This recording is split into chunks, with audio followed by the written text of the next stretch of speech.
ان لوگوں کو آگ میں جلایا جاتا تھا، زندہ جلا دیا جاتا تھا.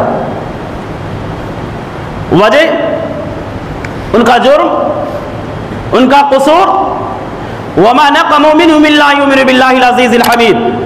ان کا جرم یہ تھا کہ قابل تعریف غالب اللہ پر ایمان رکھتے تھے، ایک اللہ کے وہ بندے تھے، ایک اللہ پر یقین اور بھروسہ اور توکل رکھنے والے تھے.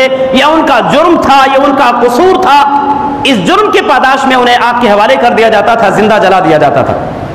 حضرات گرامی یاد رکھنا، آج عالمی پیمانے پر جو جنگ چھڑی ہوئی ہے، عالمی پیمانے پر جو فتنے اور انتشار ہیں، جو اختلافات رونما ہیں، جو بغاوت اور عداوتیں ہمیں اور آپ کو نظر آ رہے ہیں،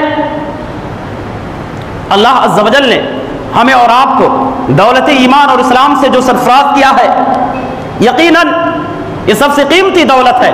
اور اسی دولت کو ملیامیٹ کرنے کے لیے، اسی دولت کو تباہ و برباد کرنے کے لیے یہ ظالم، یہ دشمنان اسلام، یہ اسلام کے تعلق سے اپنے دل میں نفرت اور عداوت رکھنے والے لوگ اسی دولت کو چھیننے کے لیے، اسی دولت کو تباہ و برباد کرنے کے لیے ہمارے ساتھ یہ بدسلوکیاں کر رہے ہیں. کیونکہ اللہ عز و جل نے جو دولت ہمیں عطا کیا ہے وہ دنیا اور دنیا کی تمام چیزوں سے زیادہ قیمتی اور بھاری ہے. اس لیے جو اختلافات ہم دیکھ رہے ہیں، یہ اختلافات بہت دور تک جائیں گے، یہ رکیں گے نہیں. یہ بغاوت، یہ عداوت، یہ اور دشمنی، یہ نفرتیں، یہ اسلام کے خلاف جو آوازیں بلند کرنا، یہ اسلام کے خلاف جو ہے زہر اگلنا، یہ ایسی چیزیں ہیں جو رکنے والی نہیں ہیں. ہم نے دیکھے، ہمارے بچے دیکھیں گے، آنے والی نسلیں دیکھیں گی، اور یہ سلسلہ جاری اور ساری رہے گا. لہٰذا ایسے ناگفتہ بے حالات میں، ایسے پرفتن اور خطر جو ہے حالات اور ماحول میں ہماری اور آپ کی ذمہ داری بنتی ہے کہ ہمیں ڈرنے کی ضرورت نہیں ہے، بلکہ اللہ واحد پر بھروسہ رکھنے کی سب سے پہلے ذمہ داری اللہ رب العالمین پر بھروسہ، اللہ رب العالمین پر یقین. جس رب نے، جس ذات نے، جس اللہ نے ہماری حفاظت، آپ کی حفاظت مادر رحم میں کی ہو، ہماری اور آپ کی پرورش، ہماری اور آپ کی نشو و نما، دیکھ ریکھ ہمارے اور آپ کے ماں کے پیٹ میں کیا ہو، وہ تعمر ہماری اور آپ کی حفاظت کرے گا. اس بات پر ہمیشہ یقین رکھنا، بھروسہ رکھنا. اگر یقین مضبوط ہے، دنیا انشاءاللہ العظیم ہمارا کچھ بگاڑ نہیں پائے گی. اسلام سے دشمنی کرنے والے، داڑھی ٹوپی سے جلن کیا نام رکھنے والے، یہ جو داڑھی اور ٹوپی دیکھ کر کے جن کے پیٹ میں مڑور ہونے لگتے،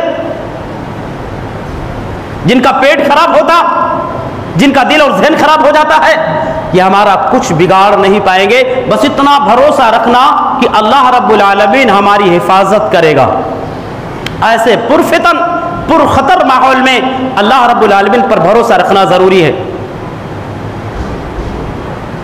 پولیس ڈپارٹمنٹ یا حکومت پر بھروسہ رکھنا، یا سرمایہ داروں پر بھروسہ رکھنا، یا اسی طریقے سے گاؤں کے مکھیا اور چودھریوں پر بھروسہ رکھنا کہ یہ ہماری حفاظت کریں گے حالات بگڑنے پر نہیں. اپنے رب پر بھروسہ رکھنا، اپنے رب پر بھروسہ رکھنا. جناب عالی، آج تو مسلمانوں کو یہ دیکھا جاتا ہے کہ اپنے گلے میں حفاظت کے لیے دھاگا باندھ لیتا ہے. کوئی حضرت ملتے ہیں، کوئی ٹوپی دھارک کیا نام ہے کوئی ملتا ہے، چھو چھا کرنے والا کیا کرتا ہے، یہ دھاگا لیا، کالا دھاگا، اور وہ پھونک کر کے دے دیا، گلے میں باندھ لو، اس سے تمہاری حفاظت ہوتی. پوچھا جاتا ہے جناب عالی یہ کیوں دھاگا پہنے آپ؟ حضرت یہ حفاظت کے لیے دیا گیا، کیونکہ اس کو معلوم نہیں دین.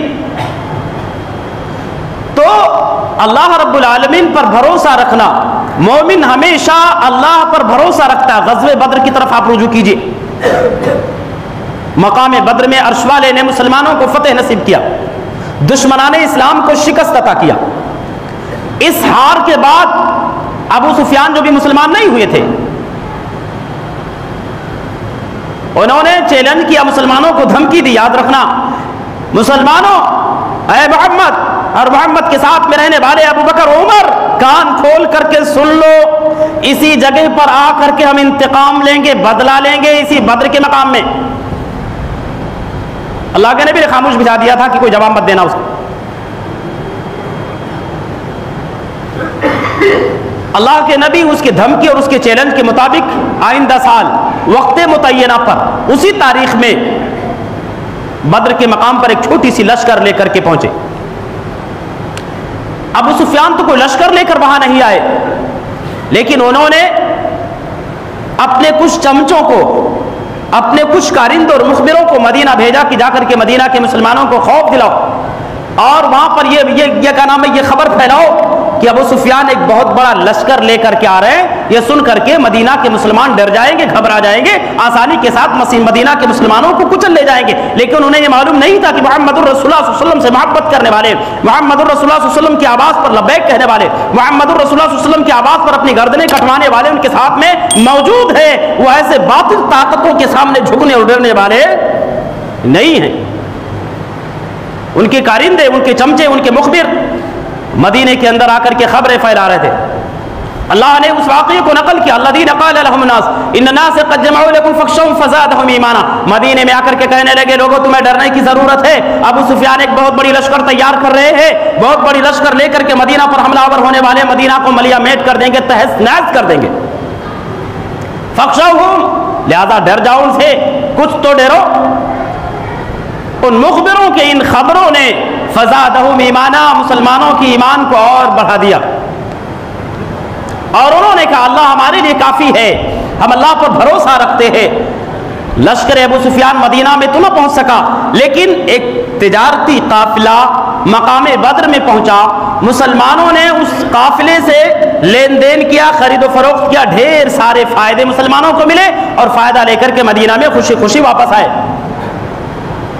حضرات گرامی، یہ واقعہ ہمیں اور آپ کو پیغام دیتا ہے کہ ایسے پرفتن ماحول میں، خطر ماحول میں ہمیں اور آپ کو ڈرنے کی ضرورت نہیں ہے، غمزدہ اور غمگین ہونے کی ضرورت نہیں ہے، بلکہ اپنے رب کی طرف رجوع کرنے کی ضرورت ہے، اپنے رب پر کامل بھروسہ رکھنے کی ضرورت ہے، اپنے رب پر کامل یقین رکھنے کی ضرورت ہے۔